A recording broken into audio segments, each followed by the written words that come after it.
Good morning, 6 o'clock here on Breakfast Television. Schools could be open as early as Monday as BC teachers prepare to vote tomorrow on an agreement that would end months of acrimony with the BC government.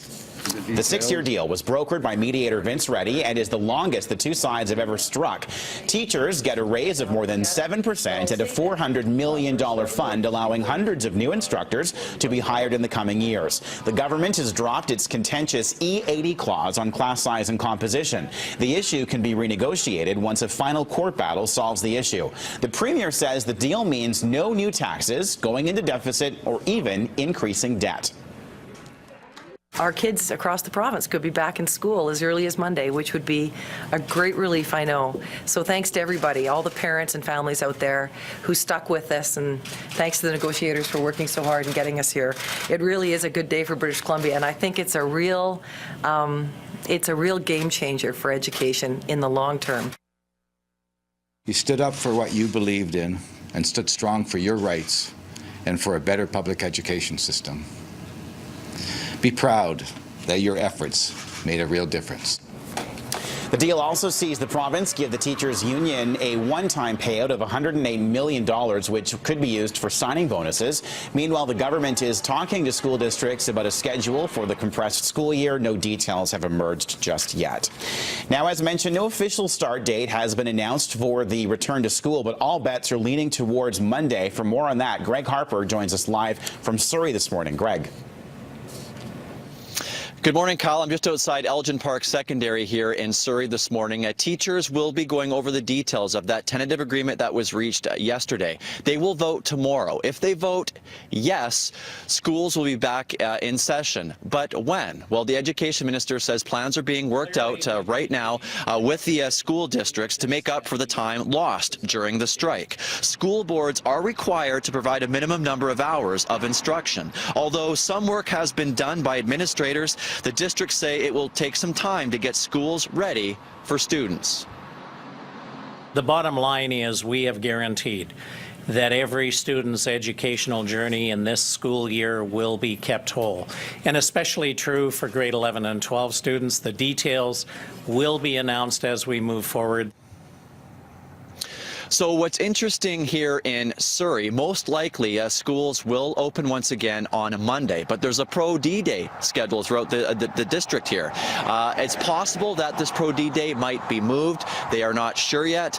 We might have an answer on that at some point this morning. Kyle? Greg Harper live for us in Surrey today. Greg, thanks for that. Now, when students do go back to class, some public schools may have to deal with reduced enrollment because of the strike. Preliminary figures show enrollment at independent schools is up by nearly 5% overall throughout the province. There was a 2% growth in Vancouver and a 7% increase in the Lower Fraser Valley. In other parts of BC, there was more than a 10% bump in enrollment in independent schools that had space for more kids. It's not the main reason. The strike is not the main reason that families are choosing independent schools, but it is a factor.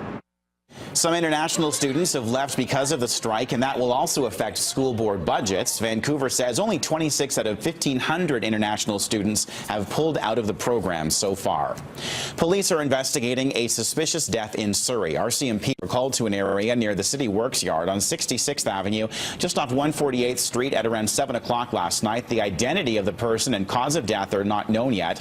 The Serious Crimes Unit is investigating. Police are also investigating a suspicious death in New Westminster. A large area around Nanaimo Street was cordoned off when a body was found late yesterday afternoon. Very few details have been released, but the investigation is being focused on an addiction recovery house. The victim reportedly lived or worked at the building. Homicide detectives are looking into a suspected home invasion in northeast Burnaby. Police were called to Carrigan Court on Monday night, where a man's body was found outside the building. It's believed he may have fallen from several floors above, but that has not been confirmed. Gunshots were also reported in the area. WorkSafe BC and the coroner's office are looking into a death on a TV production set. This happened Monday night at Robert Burnaby Park. A security guard was killed when an equipment truck rolled back down a slope, pinning him against a tree. The park was being used to shoot scenes for the TNT sci-fi drama Falling Skies. Serial killer Cody Lejabakov has been sentenced to life in prison with no chance of parole for 25 years. The 24-year-old was convicted last week of murdering 3 women and a teenage girl in the Prince George area. During sentencing, the judge said the murders happened while Lejabakov was committing or attempting to sexually assault his victims. He was just 19 when he killed his first victim in 2009. I'm hoping that today can bring some closure. They've been on a long, long journey that has been really tough. I'm just really, really happy that it was a positive outcome for them. Doctors are expected to provide an update on the health of Toronto Mayor Rob Ford later today. The 45-year-old was diagnosed with a large tumor in his abdomen last week. He's been undergoing tests to determine the nature of the growth. Ford dropped his bid for re-election on Friday, announcing he will run as a city councillor instead. His brother, Doug Ford, is now running for the mayor's chair. Sports at 6:06, the Minnesota Vikings have placed star running back Adrian Peterson on the exempt/commissioner's permission list. The move will require him to stay away from the team while he addresses child abuse charges. The Vikings made the announcement early this morning after initially deciding Peterson could play with the team while the legal process played out. Peterson is charged with a felony for using a wooden switch to spank his 4-year-old son.